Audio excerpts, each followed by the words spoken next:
बड़े भाई साहब। कहानी प्रेमचंद। आवाज़ व पेशकश राहिल फारूक।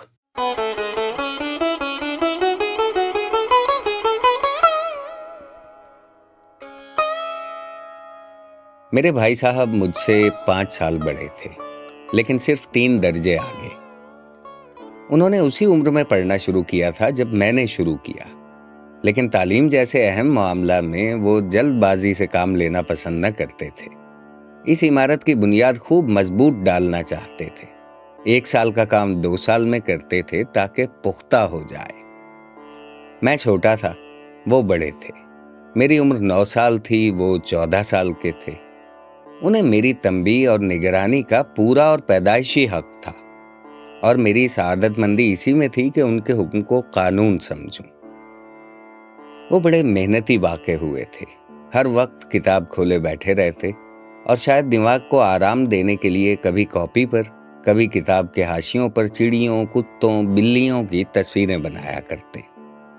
कभी कभी एक ही नाम को 10-20 बार लिख जाते, कभी एक शेर को 10-20 बार खुशखत हुरूफ में नकल करते। कभी ऐसी इबारतें लिखते जिनमें कोई रब्त होता ना कोई मानी। मसलन एक बार उनकी कॉपी में मैंने इबारत देखी, स्पेशल आईना भाइयों भाइयों, दरअसल भाई बहन राधे श्याम, श्रीयुत राधे श्याम, 1 घंटे तक। इसके बाद एक इंसान का चेहरा था।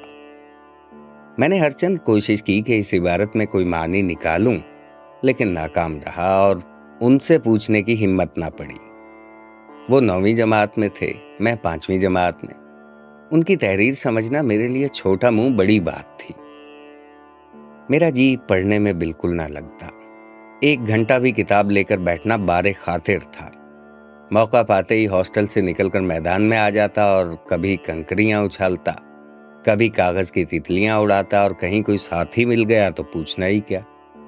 कभी चहार दीवारी पर चढ़कर पीछे कूद रहे हैं, कभी फाटक पर सवार होकर मोटर का लुत्फ उठा रहे हैं। लेकिन कमरा में आते ही भाई साहब की सूरत देखकर रूह फना हो जाती और सारा मजा किरकिरा हो जाता। पहला सवाल होता, कहाँ थे? इसका जवाब खामोशी के सिवा मेरे पास कुछ ना होता। न जाने मेरी जुबान से ये बात क्यों ना निकलती कि जरा बाहर खेल रहा था। मेरी खामोशी एतराफ़े गुनाह समझी जाती और भाई साहब बुजुर्गाना मोहब्बत और तुंदी से मिले हुए लहजा में कहते, इस तरह अंग्रेजी पढ़ोगे तो जिंदगी भर पढ़ते रहोगे और एक हर्फ ना आएगा। अंग्रेजी पढ़ना कोई हंसी खेल नहीं है कि जो चाहे पढ़ ले। इस तरह अंग्रेजी आती तो सभी पढ़ लेते। यहाँ दिन रात आंखें फोड़नी पड़ती हैं, खून जलाना पड़ता है, तब जाकर कहीं अंग्रेजी आती है। और मैं कहता हूँ, तुम कितने कोड़ मगज हो कि मुझे देखकर भी सबक नहीं लेते। मैं कितनी मेहनत करता हूँ ये तुम अपनी आंखों से देखते हो। अगर नहीं देखते तो ये तुम्हारा कसूर है, तुम्हारी अक्ल का कसूर है। इतने मेले तमाशे होते हैं, मैं कभी नहीं जाता। रोज क्रिकेट और हॉकी के मैच होते हैं, मैं करीब नहीं भटकता, हमेशा पढ़ता रहता हूँ। इस पर भी 2-2, 3-3 साल एक दर्जा में पढ़ा रहता हूँ। फिर तुम कैसे उम्मीद करते हो कि तुम यूं खेल कूद में वक्त गंवा कर पास हो जाओगे? मुझे 2-3 साल लगते हैं, तुम सारी जिंदगी इसी दर्जे में पड़े सड़ते रहोगे। अगर तुम्हें इसी तरह उम्र गंवानी है तो बेहतर है घर चले जाओ और मजे से गुल्ली डंडा खेलो। दादा की गाड़ी कमाई के रुपए क्यों बर्बाद करते हो? मैं ये फिटकार सुनकर आंसू बहाने लगता। जवाब ही क्या था। भाई साहब को नसीहत के फन में कमाल था। ऐसी ऐसी लगती बातें कहते थे कि मेरे जिगर के टुकड़े हो जाते और हिम्मत टूट जाती। इस तरह जान तोड़कर मेहनत करने की ताकत मैं अपने में ना पाता, और जरा देर के लिए मुझ पर मायूसी आ जाती और मैं सोचता, क्यों ना घर चला जाऊं। जो काम मेरे बूते के बाहर है उसमें हाथ डालकर क्यों अपनी जिंदगी खराब करूं। इसके साथ ही आइंदा से खूब जी लगा कर पढ़ने का इरादा करता। टाइम टेबल बनाता, सुबह उठना, मुंह धोकर नाश्ता करना, फिर अंग्रेजी मुताला 7 से 8 तक, हिसाब 8 से 9 तक, तारीख 9 से 9:30 तक, खाना खाकर स्कूल जाना, 3:30 बजे स्कूल से वापस, आध घंटे तक आराम, 5 तक ज्योग्राफिया और नक्शा, 5 से 6 तक ग्रामर, आध घंटा आराम, 6 से 7:30 तक अंग्रेजी कंपोजिशन, फिर खाना खाकर 8 से 9 तक अंग्रेजी, 9 से 10 तक उर्दू, 10 से 11 तक मुतफर्रिक मज़ामीन। मगर टाइम टेबल बना लेना एक बात थी, उस पर अमल करना दूसरी बात। पहले ही दिन से उसकी खिलाफ वर्जी शुरू हो जाती। मैदान की वो फरहत अंगेज हवा, वो दिलावेज हरियाली, वो पुरलुत्फ आज़ादी मुझे इज़्तिरारी तौर पर खींच ले जाती और भाई साहब को नसीहत और फजीहत करने का मौका मिल जाता। मैं उनके साया से भागता, उनकी निगाहों से दूर रहने की कोशिश करता। कमरा में इस तरह दबे पांव आता कि उन्हें खबर ना हो। उनकी नज़र मेरी जानिब उठती और मेरी रूह फना हो जाती। हमेशा सर पर एक बरहना शमशीर सी लटकती मालूम होती। किताबों से नफरत सी होती जाती थी। सालाना इम्तिहान हुआ। भाई साहब फेल हो गए, मैं पास हो गया और दर्जा में अव्वल आया। मेरे और उनके दरमियान सिर्फ 2 दर्जों का तफावुत हो गया। जी में आया भाई साहब को आड़े हाथ लूं। आपकी वो शबाना रोज की दीदा रेजी कहाँ गई? मुझे देखिए, मजे से खेलता भी रहा और दर्जा में अव्वल हूं, लेकिन वो इस कदर पजमुर्दा और शिकस्ता खातिर थे कि मुझे उनसे दिली हमदर्दी हुई और उनके जख्म पर नमक छिड़कने का ख्याल ही शर्मनाक मालूम हुआ। हाँ, अब मुझे खुद पर कुछ एतमाद पैदा हुआ और भाई साहब का वो रोब मुझ पर ना रहा। आज़ादी से खेल कूद में शरीक होने लगा। दिल मजबूत था। अगर उन्होंने फिर नसीहत की तो साफ कह दूंगा, आपने अपना खून जलाकर कौन सा तीर मार लिया? मैं तो खेलते कूदते दर्जा में अव्वल आ गया।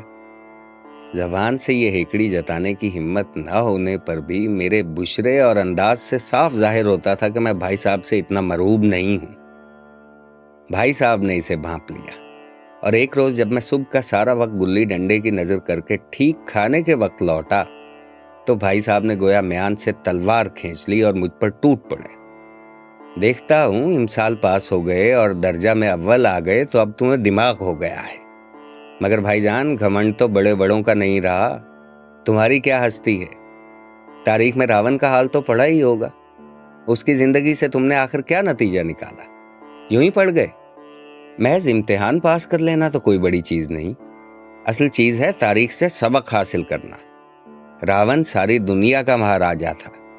ऐसे राजों को चक्रवर्ती कहते हैं। आजकल अंग्रेजों का राज बहुत वसी है, मगर उन्हें चक्रवर्ती राजा नहीं कह सकते। रावण चक्रवर्ती राजा था। बड़े बड़े देवता उसकी गुलामी करते थे। आग और पानी के देवता भी उसके गुलाम थे। मगर उसका अंजाम क्या हुआ? गुरूर ने उसका नाम और निशान तक मिटा दिया। कोई उसे एक चुल्लू पानी देने वाला तक न बचा। इंसान और चाहे जो बुराई करे, गुरूर किया और दीन और दुनिया से गया। इब्लीस का हाल भी पड़ा होगा। उसे भी गुरूर हुआ था। नतीजा यह हुआ कि जन्नत से दोज़ख में ढकेल दिया गया। शाहरुम ने भी एक बार गुरूर किया था। भीख मांग मांग कर मर गया। तुमने अभी सिर्फ एक दर्जा पास किया और अभी से तुम्हारा सर फिर गया। तब तो तुम आगे बढ़ चुके। ये समझ लो कि तुम अपनी मेहनत से नहीं पास हुए। अंधे के हाथ बटेर लग गई। मगर बटेर सिर्फ एक बार हाथ लग सकती है, बार बार नहीं लग सकती। कभी कभी गुल्ली डंडे में भी अंधा चोट निशाना पड़ जाता है। इससे कोई कामयाब खिलाड़ी नहीं हो जाता। कामयाब खिलाड़ी वो है जिसका कोई निशाना खाली ना जाए। मेरे फेल होने पर मत जाओ। मेरे दर्जे में आओगे तो दांतों पसीना आ जाएगा। जब अलजबरा और ज्योमेट्री के लोहे के चने चबाने पड़ेंगे और इंग्लिस्तान की तारीख पढ़नी पड़ेगी। बादशाहों के नाम याद रखना आसान नहीं। 8 हेनरी हो गुजरे हैं। कौन सा वाकया किस हेनरी के ज़माने में हुआ, क्या इसे याद रखना आसान समझते हो? हेनरी 7वें की जगह हेनरी 8वें लिखा और सब नंबर गायब। सिफर भी ना मिलेगा। सिफर भी हो किस ख्याल में? दर्जनों तो जेम्स हुए हैं और दर्जनों विलियम, कोड़ियों चार्ल्स। दिमाग चक्कर खाने लगता है। इन कमबख्तों को नाम भी ना जुड़ते थे। एक ही नाम के पीछे दोम, सेउम, चहारुम, पंजुम लगाते चले गए। और ज्योमेट्री तो बस खुदा की पनाह। अलिफ बे जीम की जगह अलिफ जीम बे लिख दिया और सारे नंबर कट गए। कोई इन बेरहम मुमतहिनों से नहीं पूछता कि आखिर अलिफ बे जीम और अलिफ जीम बे में क्या फ़र्क है और क्यों इस मुहम्मल बात के लिए तालिब इल्मों का खून करते हो। दाल भात रोटी और दाल रोटी भात में कौन सा फ़र्क है? मगर मुमतहिनों को क्या परवाह। वो तो वही देखते हैं जो किताब में लिखा है, चाहते हैं कि सब लड़के रट्टू हो जाएं। इसी रटंत का नाम तालीम रख छोड़ा है। और आखिर ऐसी बेसर पैर की बातें पढ़ाने से फायदा ही क्या? इस खत पर वो उमूद गिरा दो तो कायदा उमूद से 2 गुना होगा। पूछिए इससे क्या मतलब? 2 गुना नहीं, 4 गुना हो जाए, 8 गुना हो जाए मेरी बला से। लेकिन पढ़ना है तो ये सारी बातें याद रखनी पड़ेंगी।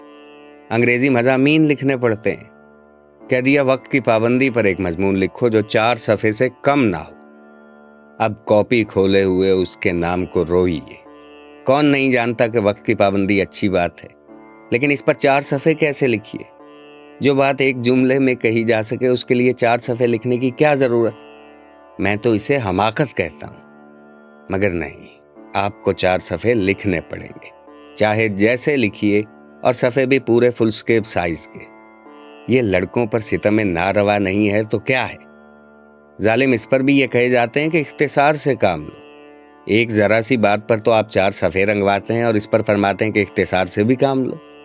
तेज भी दौड़िए और आहिस्ता आहिस्ता भी। है मुतजाद या नहीं? बच्चा भी समझ सकता है, लेकिन इन मास्टरों को इतनी भी तमीज नहीं। इस पर दावा है कि हम मास्टर हैं। मेरे दर्जा में आओगे तो ये पापड़ बेलने पड़ेंगे और तब आटे दाल का भाव मालूम होगा। इस दर्जा में अव्वल आ गए तो इतना इतराते हो। मेरा कहना मानो। लाख फेल हो गया लेकिन तुमसे बड़ा हूं। दुनिया का तुमसे ज्यादा तजुर्बा हासिल किया है। मेरा कहना मानो, जो कुछ कहता हूं इसे गिरा से बांधो वरना पछताओगे। स्कूल का वक्त करीब था, वरना खुदा जाने ये नसीहत कब खत्म होती। मुझे आज का खाना बिल्कुल बेमजा मालूम हुआ। जब पास हो जाने पर यह लताड़ पड़ती है तो कहीं फेल हो जाऊं तो यह हजरत जिंदा ही ना छोड़ेंगे। उन्होंने अपने दर्जा की पढ़ाई की जो हैबतनाक तस्वीर खींची उसने मुझे सचमुच लर्जा दिया। कैसे स्कूल छोड़कर घर नहीं भागा, यही ताज्जुब है। लेकिन सब दुर्गत होने पर भी किताबों से मेरी बेजारी बदस्तूर कायम रही। खेल कूद का कोई मौका हाथ से न जाने देता। पढ़ता भी था मगर बहुत कम, बस इतना कि रोज का काम खत्म हो जाए और दर्जा में जलील ना होना पड़े। अपने ऊपर जो एतमाद पैदा हुआ था वो फिर फना हो गया और फिर चोरों की सी जिंदगी बसर होने लगी। फिर सालाना इम्तिहान हुआ और कुछ इत्तेफाक ऐसा हुआ कि मैं फिर पास हो गया और बेचारे भाई साहब फिर फेल हो गए। मैंने मेहनत ज्यादा नहीं की, मगर खुदा जाने कैसे दर्जा में अव्वल आ गया। मुझे खुद ताज्जुब हुआ। भाई साहब ने हैरत अंगेज मेहनत की थी। 10 बजे रात तक, उधर 4 बजे सुबह से, फिर उधर 6 बजे से 9:30 तक। स्कूल जाने के कबल चेहरा जर्द हो गया था, मगर फेल। मुझे उन पर रहम आता था। नतीजा सुनाया गया तो वो रो पड़े और मैं भी रोने लगा। मेरे और भाई साहब के दरमियान अब सिर्फ एक दर्जा का तफावुत रह गया था। मेरे दिल में एक बेहुदा ख्याल ये पैदा हुआ कि कहीं भाई साहब 1 साल और फेल हो जाएं तो मैं उनके बराबर हो जाऊं। फिर किस बिना पर मेरी फजीहत कर सकेंगे? लेकिन मैंने इस ख्याल को दिल से फौरन निकाल दिया। आखिर वो मुझे डांटते हैं तो मेरी भलाई के लिए। मुझे उस वक्त नागवार लगता है जरूर, मगर शायद उनकी तंबीह का ही असर हो कि मैं यूं दनादन पास होता जाऊं और इतने अच्छे नंबरों से। अब के भाई साहब कुछ नर्म पड़ गए थे। कई बार मुझे डांटने का मौका पाकर भी उन्होंने तहम्मुल से काम लिया। शायद अब उन्हें खुद महसूस होने लगा था कि ये मजाज अब उन्हें नहीं रहा, या रहा तो बहुत कम। मेरी बदमाशी भी बहुत बढ़ गई थी। मैं उनके तहम्मुल का नाजायज फायदा उठाने लगा। मुझे ऐसा गुमान हुआ कि मैं तो पास हो ही जाऊंगा, पढ़ूं या ना पढ़ूं। मेरी तकदीर अच्छी है। इसलिए भाई साहब के खौफ से जो थोड़ा बहुत किताबें देख लिया करता था वो भी जाता रहा। मुझे कनकव्वे उड़ाने का नया शौक पैदा हो गया था, और अब ज्यादातर क्या बल्कि सारा वक्त इसी मशगला की नजर होता था। फिर भी मैं भाई साहब का अदब करता था और उनकी नजर बचा कर कनकव्वे उड़ाता था। सारी जुजियात दरपर्दा अमल में आती थी। मैं उन्हें यह गुमान करने का मौका न देना चाहता था कि भाई साहब की वक़्त और इज्जत मेरी नज़रों में कुछ कम हो गई है। एक रोज़ शाम के वक्त हॉस्टल से दूर मैं एक कनकव्वा लूटने दौड़ा जा रहा था कि भाई साहब से मेरी मुठभेड़ हो गई। शायद वो बाजार से लौट रहे थे। उन्होंने वहीं मेरा हाथ पकड़ लिया और मुझे हकारत आमेज नज़रों से देखकर बोले, इन बाजारी लौंडों के साथ धेले के कनकव्वे के लिए दौड़ते तुम्हें शर्म नहीं आती? तुम्हें इसका भी कुछ लिहाज नहीं कि अब नीची जमातों में नहीं हो, बल्कि 8वीं जमात में आ गए हो और मुझसे सिर्फ 1 दर्जा पीछे हो। आखिर कुछ तो अपनी पोजीशन का ख्याल करना चाहिए। एक ज़माना वो था कि लोग 8वां दर्जा पास करके नायब तहसीलदार हो जाते थे। मैं कितने ही मिडलचियों को जानता हूँ जो आज अव्वल दर्जा के डिप्टी कलेक्टर या सुपरिंटेंडेंट हैं। कितने ही हमारे लीडर हैं, BA और MA वाले उनके मातहत और उनके पैरों हैं, और तुम उसी 8वें दर्जा में आकर बाजारी लौंडों के साथ कनकव्वे के लिए दौड़ रहे हो। अफसोस है तुम्हारी इस नाकली पर। तुम ज़हीन हो, इसमें शक नहीं, लेकिन वो धुन किस काम की जिससे आदमी अपना वकार खो बैठे? तुम अपने दिल में समझते होगे मैं इनसे महज 1 दर्जा पीछे हूँ और अब इन्हें मुझको कुछ कहने का हक नहीं है। मैं तुम्हारे इस ख्याल को कभी तस्लीम नहीं कर सकता। मैं तुमसे 5 साल बड़ा हूं और चाहे आज तुम मेरी ही जमात में आ जाओ और मुमतहिनों का यही हाल रहा तो यकीनन अगले साल मेरे हम जमात हो जाओगे और शायद 1 साल बाद मुझसे आगे निकल जाओ। लेकिन मुझ में और तुम में जो 5 साल का तफावुत है उसे तुम क्या खुदा भी नहीं मिटा सकता। मैं तुमसे 5 साल बड़ा हूं और हमेशा बड़ा रहूंगा। मुझे दुनिया और जिंदगी का जो तजुर्बा है तुम उसके बराबर कभी नहीं आ सकोगे, चाहे तुम MA और LLD ही क्यों ना हो जाओ। अक्ल किताबें पढ़ लेने ही से नहीं आती। हमारी अम्मा ने कोई दर्जा पास नहीं किया और दादा भी शायद 5वीं 6ठी जमात से आगे नहीं गए, लेकिन हम दोनों आज सारी दुनिया का इल्म क्यों ना पढ़ लें, अम्मा और दादा को हमें तंबीह करने का हमेशा इख्तियार रहेगा। महज इसलिए नहीं कि वो बुजुर्ग हैं, बल्कि इसलिए कि वो हमसे ज्यादा तजुर्बाकार हैं और रहेंगे। अमेरिका में किस तरह की हुकूमत है और हेनरी हश्तुम ने कितनी शादियां की और आसमान में कितने सितारे हैं, ये बातें उन्हें ना मालूम, लेकिन हजारों ऐसी बातें हैं जिनका इल्म उन्हें हमसे ज्यादा है। आज मैं खुदा न खास्ता बीमार हो जाऊं तो तुम्हारे हाथ पांव फूल जाएंगे, सिवाय दादा को तार देने के तुम्हें और कुछ ना सूझेगा। लेकिन तुम्हारी जगह दादा होंगे तो किसी को तार ना देंगे, बल्कि खुद मर्ज पहचानेंगे और खुद इलाज करेंगे, और अगर इसमें कामयाबी ना हुई तो किसी डॉक्टर को बुलाएंगे। घबराएंगे नहीं, बदहवास ना होंगे। हमारे खर्च के लिए वो जो कुछ भेजते हैं उसे हम 20-22 तारीख तक खर्च करके पैसे पैसे को मोहताज हो जाते हैं, नाश्ता बंद कर देते हैं, धोबी और नाई से मुंह चुराते हैं। लेकिन जितना आज हम और तुम खर्च कर रहे हैं, इसके निस्फ में दादा ने अपनी जिंदगी का बड़ा हिस्सा इज्जत और नेकनामी के साथ बसर किया है और एक कुंभा की परवरिश की है जिसमें सब मिलाकर 9 आदमी थे। ये गुरूर दिल से निकाल डालो कि तुम मेरे करीब आ गए और अब खुद मुख्तार हो।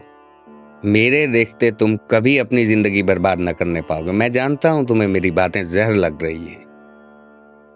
मैंने उनकी बुजुर्गी का एहसास करते हुए अपनी नासआदतमंदी पर नादिम होकर बचश्मे नम कहा, हरगिज नहीं, आप जो कुछ फरमा रहे हैं वो माकूल है और आपको इसके कहने का हक है।